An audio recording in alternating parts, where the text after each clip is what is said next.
आप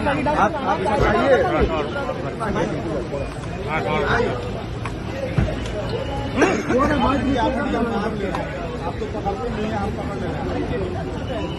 ना पकड़ छोड़ थोड़ा सा और अच्छा ना, फ्रेम खराब होगा।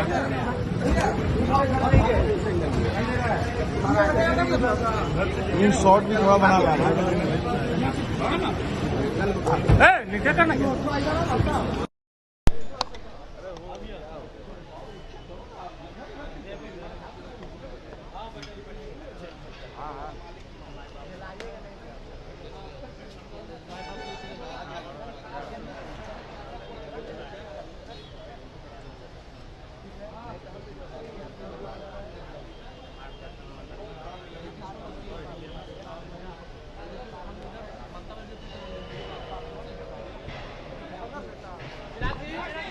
ममता बनर्जी ने कहा है कि अगर इंडिया गठबंधन सरकार बनती है तो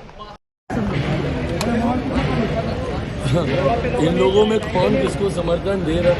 पहले तो आप उन्हीं के खिलाफ चुनाव लड़िएगा, हाँ, और उसके बाद उन्हीं को समर्थन देने की बात कीजिएगा। ये विरोधाभास नहीं है तो और क्या है? बार बार हम बोल रहे हैं कि इंडिया अलायंस की नीति ही क्लियर नहीं है, इन लोगों की नीयत ही क्लियर नहीं है।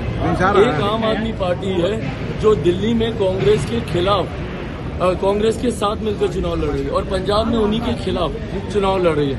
ममता बनर्जी जी जिनके खिलाफ चुनाव लड़कर जीत कर आएंगी, जीतने के बाद उन्हीं को समर्थन देने की बात कर रही है। तो ये भानुमति का कुनबा नहीं है तो और क्या है? किसी की कोई नीति नहीं है, किसी की कोई नीयत नहीं है, किसी की कोई विचारधारा नहीं है। तो कांचा है कि एक दूसरे का गला काटकर कैसे हम सत्ता के समीप पहुंच जाएं।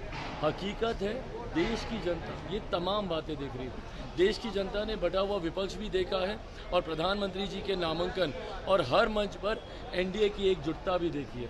ऐसे में 1% का कहीं भ्रम नहीं है। हम लोग 400 के लक्ष्य को बहुत सरलता से हम लोग पार कर रहे हैं। 4 चरण के चुनाव हो चुके हैं, 5वें चरण के लिए परसों के बाद नामांकन बंद हो जाएगा। एक बात तय है कि इन 4 चरण के चुनाव में ही हम लोग बहुमत हम लोग पार कर चुके हैं। अब उसके बाद जितने आगे के 3 चरण हैं उसमें एनडीए अब अपने प्रदर्शन को कितना और बेहतर कर ले, लड़ाई उसकी है, बहुमत के पास है।